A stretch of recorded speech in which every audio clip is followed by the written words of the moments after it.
You're listening to the Hour of the Time. I'm William Cooper. We're going to be talking tonight about what we found on our trip to the Luxor Hotel in Las Vegas, Nevada. Driving across the desert of Nevada, approaching from the Boulder City Highway, looming off in the distance is an incredible sight. If you did not absolutely know where you were at, you would tend to believe that you were delirious and had somehow been transported to the desert of Egypt. Rising up above the city of Las Vegas is a black, reflecting, huge pyramid, easily as big as the Great Pyramid of Cheops in Egypt. On the top of this pyramid is a crystal capstone, or what appears or looks like crystal capstone, reflecting the sunlight in every direction. If you've ever looked at a polished piece of black obsidian volcanic glass, that might give you some idea of what the surface of this pyramid looks like. As you travel closer along the highway, you begin to see looming up in front of the pyramid an exact replica of the Sphinx. And in front of the Sphinx, towering approximately 150 feet in the air, the phallus of Osiris, an obelisk, for those of you who have not followed our series on the mysteries. And if you don't know what an obelisk is, I'm sure you're acquainted with the Washington Monument. The sight is absolutely awe-inspiring. The sheer size of this structure is overwhelming. It covers an area so large that driving around it, one begins to wonder how in the world this could have ever been built, much less built in the short period of time that it was, in fact, assembled. During the time that the Luxor Hotel was under construction, a huge fence surrounded the area. They had armed guards on patrol. No one was allowed to watch the construction or see what was going on, except that part which loomed above the fence. No visitors were allowed to watch the construction, and no press was given access. When we first drove to the Luxor, went around this huge, tremendous complex upon which this hotel sits, and then finally went across the street, parked the car, put our press passes on the front of our garments, got out with our video cameras. I looked directly across the street and was confronted with the head of Tutankhamun, who then promptly winked at me. Everything about this ninth wonder of the world, for it truly is, I can assure you, leaves one with a sense of awe, a sense of disbelief, overwhelming beauty. It is, in fact, beautiful beyond description. What I'm trying to do here is convey to you what I saw, and there are not words enough to do it. Now, if you've listened to our series on Mystery Babylon, you know that the Egyptian pyramids were never tombs. They were not burial places or crypts for the bodies of kings or queens or anyone else. They were temples, great temples of the mystery religion, and they functioned for the purpose of initiation. I can assure you that the Luxor Hotel in Las Vegas is a temple of initiation for the masses, the millions upon millions of people who visit that city each year. Probably billions. Not just from America, but primarily from America, but also from around the world. For every single bit of symbolism connected with the mysteries is built into this hotel, beginning with the obelisk, which represents the generative force, the Sphinx, which is to remind mankind that he is, after all, only an animal, you can think, and therefore is always engaged in this constant battle between the animal and the intellect. And then the great temple of initiation, the pyramid, this one with capstone intact, crystalline in nature, representing, as the sun reflects and glints off of every faceted side of it, representing the all-seeing eye. To give you some idea of the size of this structure, inside the building on the ground floor, 9 Boeing 747s would fit comfortably with no crowding and no problem. 9 Boeing 747, and those are the huge passenger jets. 9. Inside the building there is an obelisk which begins at the lowest floor, which is below the ground floor actually. Begins on the lowest floor, comes up through the casino onto the upper deck and points directly at the center apex, the zenith of the pyramid, is another obelisk. It is an incredible sight, ladies and gentlemen. Everywhere you go there are Egyptian hieroglyphics, scenes of all of the ancient gods. Remember I told you all the old gods are returning? Boy, are they ever. The whole story of the Osirian cycle is unfolded. The Nile River is there, and in fact, the Nile River circumnavigates the entire lower level, and they have great Egyptian barges upon which people ride around the inside perimeter of this great pyramid. The rooms are all built into the outer walls. There are no rooms inside the walls. They are in the walls of the pyramid, and each floor is on a level that juts out above the floor below it all the way up. The elevators are inclinators, and they travel up to the different floors. 4 elevators are inclinators, one at each corner of the pyramid. The space inside this building is awesome. It's overwhelming. As you travel up the escalator and walk down the steps into what appears to be a city within a pyramid, in the midst of which is this huge obelisk pointing toward the apex above. Lasers of different colors flash and cross the air in front and around and over you everywhere you go. There are lights, and there are television sets every which way you turn, of every conceivable size, until you finally stand and you're looking up at the side of what appears to be a skyscraper inside this pyramid, on the side of which is a huge television screen, and it reminds you of George Orwell's 1984. That immediately comes to mind. For everywhere you look, there are eyes and television sets, just as what was described in 1984, or in Huxley's Brave New World. There is no doubt whatsoever that the people who built this resort hotel were not only well versed in the mysteries, but were experts, are experts in the mysteries. They understood everything. There is a 3-chapter episode consisting of 3 different rides or experiences, whatever you want to call it, called The Search for the Obelisk. And everywhere there are screens giving you little previews of these 3 different episodes or chapters.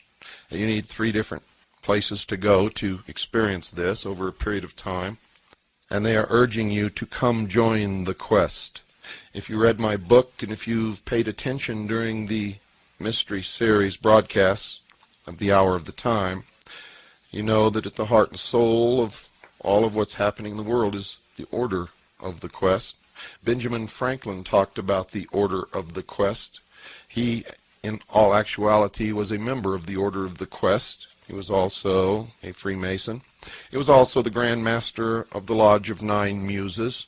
Thomas Jefferson was a member of this Order of the Quest, as was George Washington and just about every one of our forefathers. Come join the quest. It's all about the discovery, 12,000 feet below the desert, of an ancient ruin, of an ancient civilization, where they find levitating craft. Does that sound familiar? Any connection here with UFOs? Any connection with Hitler's belief that the Aryan race represented the survivors of a lost civilization, far advanced beyond what we are now. And that in this ruin, also this rings of the tails of the inner earth, in this ruin they supposedly found a crystal obelisk, which was stolen, by the way, by a Dr. Osiris, who now holds the key to the future of the earth and mankind. And everywhere you look are these plaques or emblems of the enlightened society for global transformation. The enlightened society for global transformation. You can stop and get a burger and a Coke or a beer, or whatever you want, in fact, at the Millennium Cafe. I found it at first to be difficult to understand what was going on around me and to, in fact, keep from bumping into people because everyone was so preoccupied with looking up or looking behind them that we were all constantly bumping into each other. Men, women, children, didn't matter. Temples, emblems of the snake were everywhere. Now, on that first day, I very wisely retreated to get my wits about me. I took a little bit of information with me. Did not do any filming, except from across the street. We filmed the whole outside of the hotel. Nothing inside at that point. Because, to tell you the truth, we were a little overwhelmed and didn't quite know where to start. I wondered how in the world this had come about. I found out through asking questions that the hotel and the grounds, the complex, the Sphinx, the obelisk, everything had cost $400 million. Paid for in cash, not one penny was taken out in loan to build this hotel. Now, if you ever had dreams of going to Las Vegas to win your fortune, I would suggest you take those dreams, put them in an iron box, lock them up, and throw them in the deepest river that you can find. For that $400 million, ladies and gentlemen, represents only the Luxor Hotel, and it came out of the pockets of all of the visitors to Las Vegas who had visited these hotel casinos. The Circus Hotel Casino, the Excalibur Hotel Casino, the Slots of Fun Casino and Silver City Casino, the Circus Hotel Casino in Reno, Nevada, the Colorado Bell Hotel Casino in Laughlin, and the Edgewater Hotel Casino in Laughlin. For it is the group that owns this conglomerate of hotels that built the Luxor. And it became no surprise to me to find out that it was Circus, which had also built the Excalibur Hotel. Now, if you listen to our series on the mysteries, you know that the Roman circus was built to take the attention of the people away from the emperor, to give them the games, to quench their thirst for blood and excitement, so that when they went home at night they were exhausted and didn't feel like rebelling. And it served the emperor well for hundreds of years.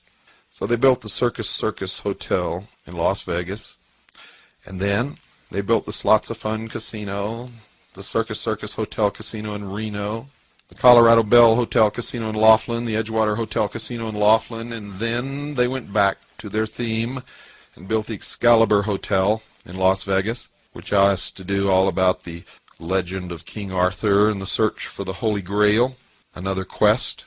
The Holy Grail and the mysteries has nothing to do with the cup that Jesus drank out of at the Last Supper. The Holy Grail and the mysteries, in fact, represents the bloodline of the house of David. Those believed by the mysteries to have the divine right to rule. I've said this many, many times before. I will say it again. Whoever rules the world in the New World Order, will they claim to the ancestry of the house of David. And then the Luxor, the ultimate temple of initiation that has ever been built throughout history. The shows that you go to in this hotel are beyond description, and you'll have to wait until you can get a chance to visit the Luxor, and I advise you all to do it. You will see verification in front of you everywhere you turn of everything that I've ever told you on this broadcast about the mystery religion of Babylon. It's all there. Nothing has been left out. As you go from show to show, you are indoctrinated slowly into the mysteries. You are told that if mankind does not change now, that the future will be bleak, if not non-existent, for mankind upon this earth. Everywhere you hear the phrase repeated, now is the time, now is the time, now is the time. The same phrase that kicked off the French Revolution and the Bolshevik Revolution is now being heard in America. And the great quest, this search for the crystal obelisk in these shows, is really symbolically the search for God. For the obelisk represents the generative force, the force of creation. It makes things happen, gets things done. And what you ultimately discover, and by the way, the discovery, as far as I could see, was only made by a few, is that there is no God, man is God. That's the theme, and that's what you learn if you're paying attention. Most people that I saw were completely baffled. They had no idea what they were going through and couldn't even figure out the story. And that was amazing. It's amazing, it's entertaining, and it's very, very sad to watch sheeple trying to deal with this great esoteric religion that's all around them and not understanding one single piece of it. I saw it everywhere I went. People would come out of the first episode scratching their head and looking around and wondering what it was all about, what happened here, it was a fun ride. And I got to tell you, folks, the ride on that first episode, well, I can't describe it. I will tell you this. You've never been on a ride like it in your life. I can guarantee you that. It is virtual reality.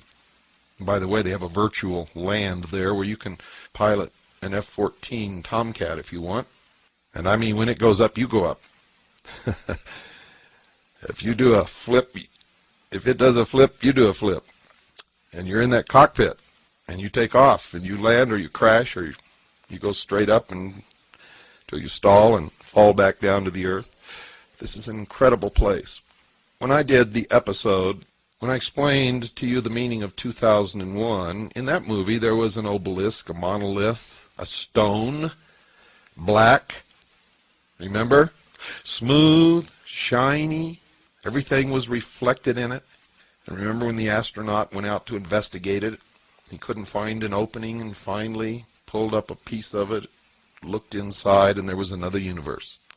Well, I got news for you, folks. That stone makes up, on the inside, a huge monolith, just like in the movie 2001, perfectly polished, as black could ever possibly be in your wildest, darkest nightmares. And it reflects everything that goes on. All of the lights and the laser beams that are flashing through the air are all reflected in this shiny, polished, smooth black stone. It resembles the stone in the meditation room of the United Nations. What you're hearing tonight, ladies and gentlemen, is the indoctrination of the masses, the sheeple, into the exoteric meaning. Not the esoteric, mind you. Only those of us who have been studying that for many years really understand what we're looking at. But the public is being prepared for the New World religion. Make no mistake about that. And we all must prepare for what's coming. For what is coming, for many of us, is not going to be good. Many people will embrace the New World Order and the New World religion. They will not have to think anymore. They will not have to be responsible. Of course, they will have no freedoms. But Daddy will take care of them. Their every need will be furnished as long as they do what they're told, when they're told, how they're told, and worship the God that they're told to worship. Those people will be happy, but many of us will not be happy under those circumstances, and we need to prepare ourselves for the hardships and the trauma that is coming. And as sure as I'm speaking to you tonight, it is coming. A visit to the Luxor Hotel will bring this home to you quickly, quicker than anything that I can think of. And when you see the Excalibur right next door, and down the street the Circus, all built by the same people, and all right out of the control mechanism of the ancient mystery religions of Babylon. When you go down to the lower level, the murals of Egyptian life cover the entire walls of this stairwell, which also, by the way, has escalators. It goes down to the base of the obelisk, which goes up through several floors and then up into the center of this great pyramid and points directly to the apex. At one point I was watching the laser light show when all of a sudden a small port opened in the apex of the pyramid and a pure shaft of light connected with the tip of the obelisk. And a chill went right up my spine and the hair stood up on the back of my neck. And I felt this terrible fear in my belly, knowing that these people are not playing games. I was even more taken aback when all those standing around who had witnessed this laughed and giggled and pointed and thought this was just another wonderful part of the entertainment, having no conception of what they were witnessing. Luxor, by the way, means the source of light.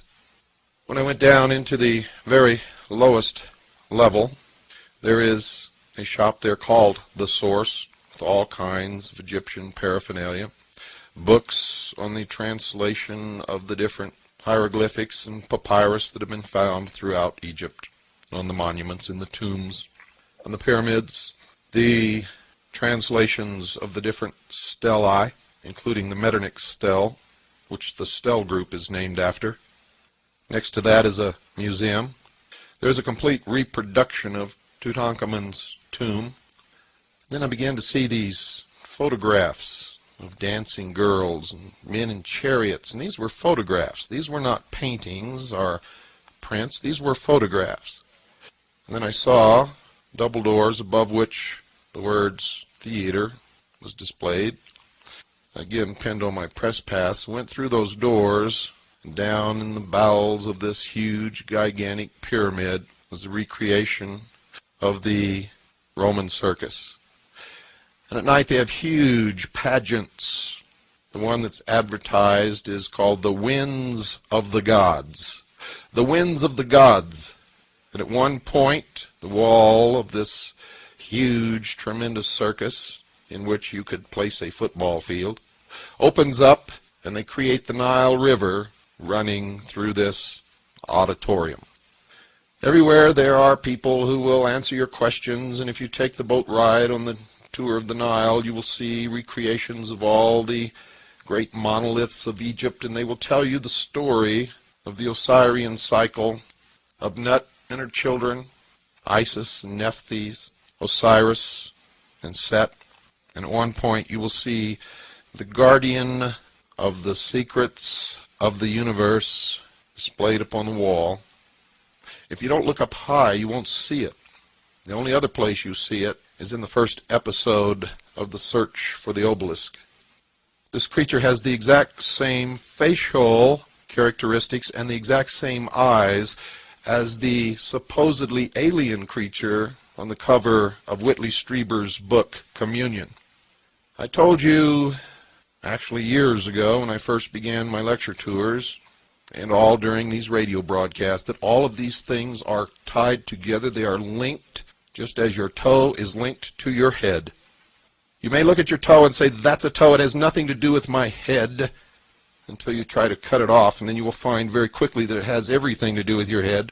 You cannot separate the UFO phenomenon or the stories about aliens visiting the earth from the New World Order or from the mystery religions or from Las Vegas any more than you can separate your toe from your head without understanding at that point that you made a big mistake. In the Luxor, you can see all of this come together. It comes together very well. You might want to go out and get the latest issue of Time magazine, the January 10th, 1994 issue of Time magazine. That's the January 10th, 1994 issue of Time magazine. On the cover, you will see what I'm talking about. Now, one of the things that I noticed inside the Luxor Hotel is that this could be the city of the future. People could live, work, eat, sleep, be entertained, be born and die, all within that pyramid. All within that pyramid. Something else was going on, ladies and gentlemen, that was insidious in nature. Remember, I told you this is a temple of initiation into the new world religion, the new age religion, into the brave new world, as Aldous Huxley would have called it, and did call it in his book. It came a decade late for George Orwell, but nevertheless it is the same. People are herded like cattle through these things that they pay to see. They're treated like stupid sheeple. And something else occurs that was so significant, I looked around me and could not believe that no one there but me understood what was happening. You go down to the lower level to a counter there and you buy your ticket for these things. And everything has to have this ticket. You are told to hold the ticket in your right hand. It has the UPC on the ticket. You're told not to hold it in your left hand. You must hold it in your right hand with the UPC facing outward from your hand. Every time you go into one of these events, one of these rides on the Nile River ride or the 3 episodes or anything, there's a scanner under which you are told to pass your hand, and it reads the UPC code on the ticket. There is an attendant standing there. They will not take your ticket and pass it under the scanner for you. You are to do that. It is a form of indoctrination, getting you used to passing your hand under a scanner to get something in return. It is a Pavlovian conditioning. You do it enough, you think nothing of it. And eventually that ticket will disappear, and whatever is being scanned will be in your hand. You see, even when you have trouble and you're not holding the ticket right, they tell you to pass it again, do it again, do it again, do it again, try it again. Only when it becomes obvious that people behind are getting very upset with you holding up the line will the attendant take the ticket and pass it under the scanner for you. For this is a form of conditioning, and you cannot be conditioned if they do it for you. Everything in the Luxor Hotel is an indication of what is to come. Everything. I went into the casino on this day. Forgot to tell you I was filmed everything, wore my press pass, and went everywhere. Anywhere I wanted to go, I was treated courteously. People opened doors for me. People offered to set up props for me. In the casino, around the center where the obelisk goes up through the ceiling, there are all the reproductions of the beautiful golden mummy cases and the masks, the death masks. I turned around and saw 2 obelisks on each side of a small stairway and a jackal, and then a door in front which looked like a tomb was actually an elevator that goes up 1 floor into the Isis restaurant. So I went up there. It was too dark to videotape up there, but I took still pictures, and they will be in the videotape. We will videotape the still pictures. It is one of the most beautiful foyers that I've ever seen, with ancient Egyptian art, pieces of jewelry in glass cases.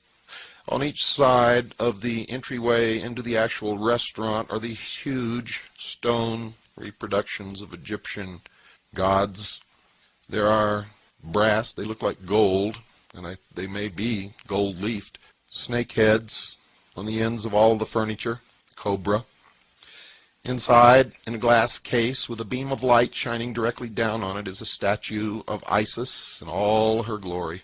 It is ornate, dripping with wealth and affluence. Everything, dear listeners, is designed to take you out of yourself and, surrounded by all of this symbolism, indoctrinate you into the New World Order. And you're so astounded and awed by the beauty of all of this, you fail to see the methods of control and the terrible religion and the God that you will be asked to bow to. Now, I'm a true constitutionalist. If you really wanted to bow to that God, I would fight for your right to do it, whether I approved or not. For I came to understand many years ago that if I deny you the right to practice your religion, you could also deny me the right to practice mine. I have no qualms with people practicing the religion they wish to practice. The problem I have is being lied to and deceived and manipulated into doing things and believing things and accepting the loss of freedoms and sovereignty through deception and lies and cunning wit, for the most part being enacted upon an unsuspecting, trusting people. That I despise. And I know that whatever new order or new world they create through these types of procedures will not be the utopia that they promise that it will be, will not be a wonderful world free from crime. No, ladies and gentlemen, it will just be another mountain of lies built upon the last mountain of lies. And someday, somewhere, someone is going to expose the original lie upon which all of this was built, and the whole structure will come tumbling down. I hope that the hour of the time is functioning in some way toward that end. Only you know the answer to that. I am constantly amazed that all of this is flaunted in front of the people. You see, it's all out in the open now for anyone who cares to look, and from our research we found that it's never really been hidden during this century. Of course, the manipulations are built upon masterful lies. But if you want to do the research and look, you can always find the truth behind the lie because it's not hidden. The way that they've been able to get away with all of these things is very simply, they believe, and in most instances they're right, that most people don't want to think for themselves and will never look. Therefore, they don't even hide anything. That's a shame. It is, in fact, an indictment of all of the American people and the people of the world. It's always been my hope to be able to wake the sheeple so that they become real people whom we can then empower to save the penultimate achievement of all of mankind, and that is the document that for the first time in the history of the world truly set man free, gave him the greatest opportunity, and created the greatest civilization, the greatest nation that's ever existed upon the face of this earth, and now everyone is willing to flush it down the toilet, literally, and step back into slavery. Why? At night, the Luxor lives up to its name and is truly the source of light. As darkness falls, and they turn on the mechanism at the apex of the pyramid, the brightest light I have ever seen in my life, or that anyone on this earth has ever seen, besides the sun, shines up through the center of the crystalline capstone, and a pure white beam of light, a shaft of light, reaches up into space, and it is one of only two natural man-made structures that can be seen from space. One is the Great Wall of China, and the other is the Luxor light. On a clear night with a dust-free atmosphere, the light can be seen as far away as Los Angeles and Phoenix, Arizona. It is truly awe-inspiring. Photographs of it are awe-inspiring. Never mind being there in person, just looking at a photograph of it will take your breath away as you realize that the light is so strong that on a clear night in clear air with no dust and no smog and no smoke, you can still see the beam of light as if it's a column, a translucent column reaching far out into space. Good night, and God bless you all.